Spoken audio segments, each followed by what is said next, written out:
alarms contain a sample of the radioactive isotope americium-241. AM उसका symbol है. Americium-241 is the isotope of the element americium that has the nucleon number or the mass number of 241. State how the composition of a nucleus of americium-241 differs from that of a nucleus of americium-242. americium-241 है और americium-242 है, ये दोनों same element के isotopes हैं. तो इनमें protons तो बिल्कुल सेम होंगे, नंबर ऑफ प्रोटॉन्स दोनों में सेम होंगे. तो जो चीज़ डिफरेंट होती है वो इनके नंबर ऑफ न्यूट्रॉन्स होते हैं. और दूसरी बात ये कि हमें 241 के बारे में बताना है कि how it is different from a nucleus of 242. तो हम इसी के रेफरेंस से आंसर लिखेंगे कि अमेरिसियम 241 has one less neutron in the nucleus than americium 242. बस ये डिफरेंस होगा, बाकी नंबर ऑफ प्रोटॉन्स दोनों में सेम होंगे, नंबर ऑफ इलेक्ट्रॉन्स भी दोनों में ही सेम होंगे. An atom of a different element has a nucleon number of 241. State two differences between the composition of a nucleus of this atom and a nucleus of americium 241. Since यहाँ पे element different हो गया है, तो इसका मतलब है कि प्रोटॉन नंबर चेंज होगा. तो हम लिखेंगे कि number of protons in the nucleus are different, दोनों में अलग अलग होंगे, और उसकी वजह से नंबर ऑफ न्यूट्रॉन्स भी अलग अलग हो जाएंगे, are also different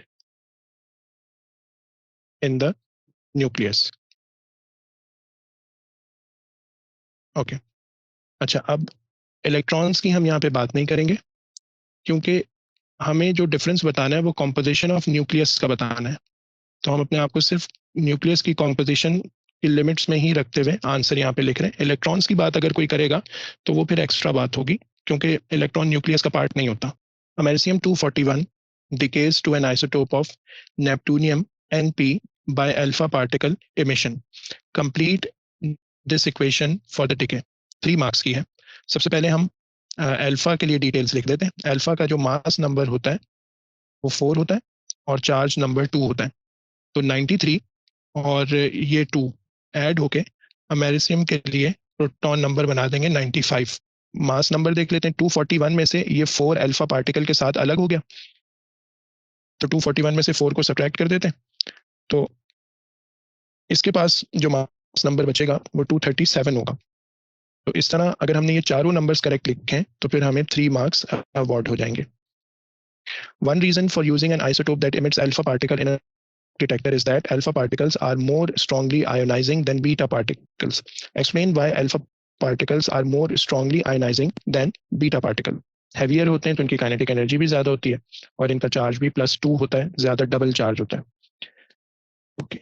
the isotope of neptunium produced by americium-241 is also radioactive. The decay of this isotope of neptunium produces an isotope of protactinium, which decays by beta emission.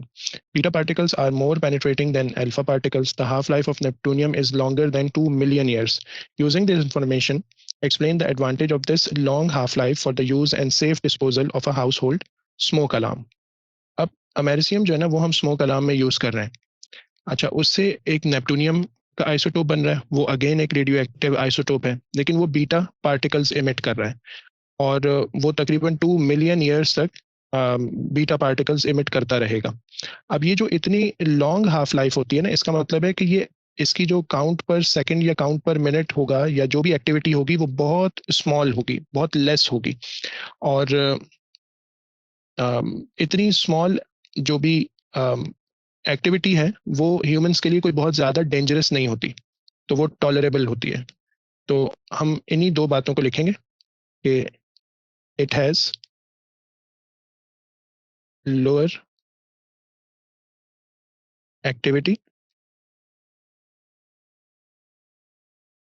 So it emits very few emissions per unit time. Hence, these smoke detectors are not hazardous